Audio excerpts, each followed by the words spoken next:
کان کو کیا دو جگہ سے چھدوا سکتے ہیں؟ کیا خواتین کا مردوں سے کان چھدوانا جائز ہے؟ نیز کیا کان میں ایک سے زائد چھید کروا سکتے ہیں؟ یعنی کان کے اوپر جو نرم ہڈی ہوتی ہے اس پر بھی چھید کروا سکتے ہیں؟ زوجہ عبداللہ، یہ چھید کروانا جائز ہے، مگر جوان لڑکی کے لیے کسی مرد سے کان چھدوانا جائز نہیں ہے، یہ کام کسی خاتون سے کروائیں۔ یا جب چھوٹی بچی ہو اس وقت اس کے زینت کے لیے آپ اس کے کان، تو چھوٹی بچی ہو تو وہ مرد بھی کر سکتا ہے یہ کام، تو جائز ہے کان کو چھدوانا، چاہے ایک سوراخ اس میں کروائیں یا 2 کروائیں، اس میں کوئی حرج نہیں ہے، لیکن جوان عورت یہ کام مرد سے نہ کروائے۔ کیا خواتین کا ناک چھدوانا جائز ہے؟ اسلام میں ناک چھدوانے کے بارے میں کیا حکم ہے؟ جائز ہے یا ناجائز؟ کیا یہ اللہ کی مرضی بدلنے کے زمرے میں نہیں آئے گا؟ نیز اگر کوئی اپنی آنکھ یا ہونٹ چھدوانا شروع کر دے جیسے کہ بعض مغربی ملکوں میں ہوتا ہے، تو کیا وہ بھی جائز ہوگا؟ زینب کراچی سے، ناک اور کان چھدوانا جائز ہے، باقی ہونٹ اور یہ پھر یہ علوم ہے کہ ناک کا تو حصہ بھی نرم ہوتا ہے اور یہ کان کا حصہ بھی نرم ہوتا ہے، اس میں تو کوئی تغیر خلق اللہ نہیں ہوتی، لیکن ہونٹوں کو شروع کر دیا یا اور باڈی کے، جیسے نبی صلی اللہ علیہ وسلم نے جسم کھجوانے کو حرام قرار دیا ہے، یہ جو جسم میں جو ہے وہ سوراخ کر کے بھر دیتے ہیں اس کو، یہ بالکل حرام ہے، یہ بھی تغیر خلق اللہ بتا دیں۔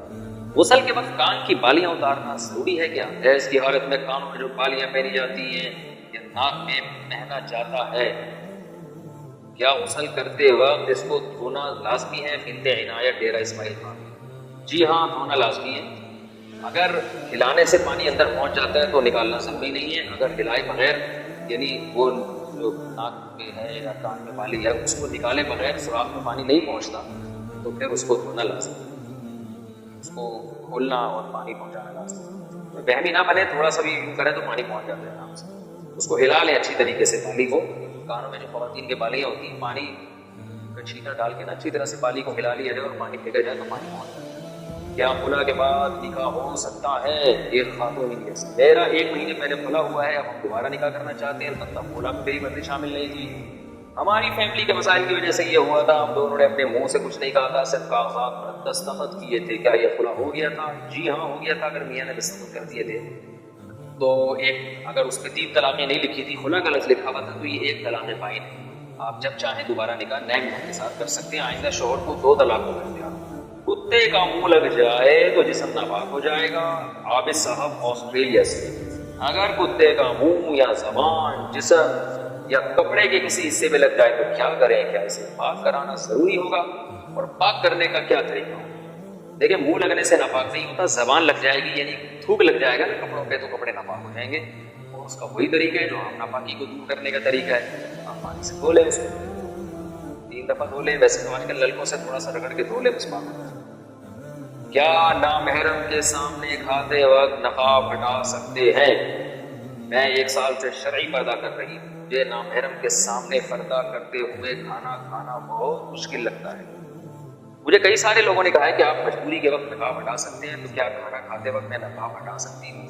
نیز اور کن مواقع پہ نقاب ہٹانا چاہیے؟ آپ کو نامحرم کے سامنے کھانا کھاتے ہوئے نقاب ہٹانا تو مشکل لگتا ہے، تو نامحرم کی غیر موجودگی میں کھانا کھانا کیوں مشکل لگتا ہے؟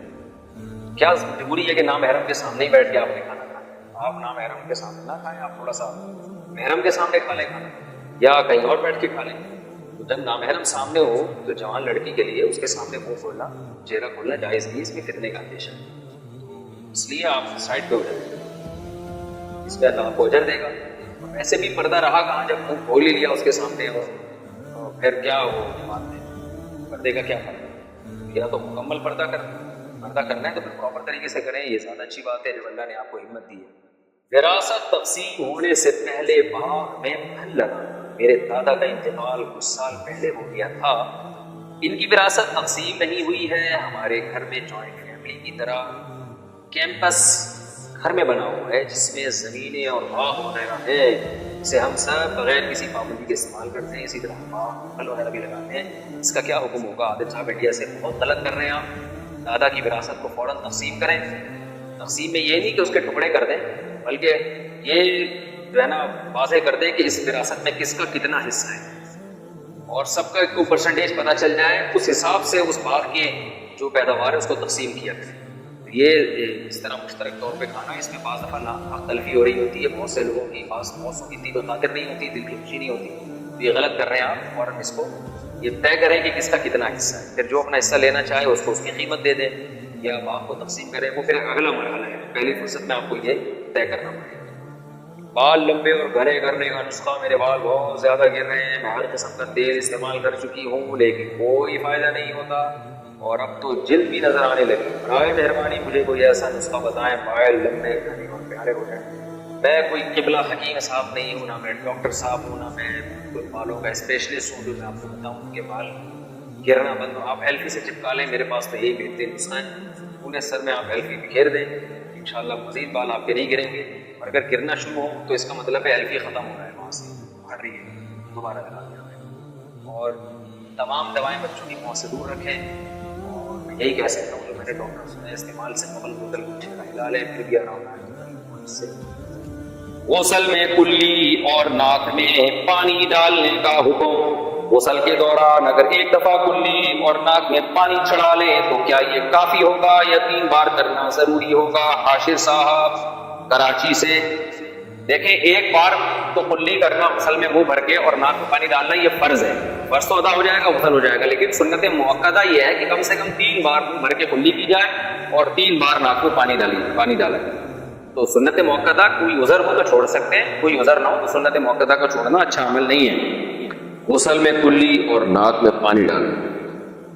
طلحہ صاحب پشاور سے پوچھتے ہیں غسل سے پہلے کی سنت کے طور پر اگر وضو کر لیا ہو، کلی اور ناک میں پانی بھی ڈال لیا ہو تو غسل کرتے وقت کیا دوبارہ کلی اور ناک میں پانی ڈالنا ہوگا؟ اور غسل کرتے وقت کوئی نیت نہ کی ہو تو کیا حکم ہے؟ غسل سے پہلے اگر سنت غسل کر لیا ہے یعنی وضو کر لیا ہے تو پھر اس میں کلی اور ناک میں پانی آپ نے ڈال لیا تو دوبارہ ڈالنے کی ضرورت نہیں. باقی یہ کہ نیت نہیں تھی تو نیت تھی تبھی تو آپ نے وضو کیا نا، تو نیت ہوتی ہے. ایسا کون پاگل ہوگا جو وہاں بیٹھے اور نیت ہی نہ کرے غسل کی اور کہے کہ میں یہاں ویسے ہی تفریح کے لیے بیٹھا ہوں اور اتفاق سے پانی ڈال رہا ہوں اپنے اوپر. دل میں نیت ہوتی ہے اور غسل جنابت میں عام طور پہ سنت نیت کی ہوتی ہے، سنت غسل ہی کی نیت ہوتی ہے عام طور پہ، اس لیے اس بارے میں وہم نہ کرے. تو غسل ہو جائے گا اور دوبارہ ناک میں پانی ڈالنے کی ضرورت نہیں رہے گی.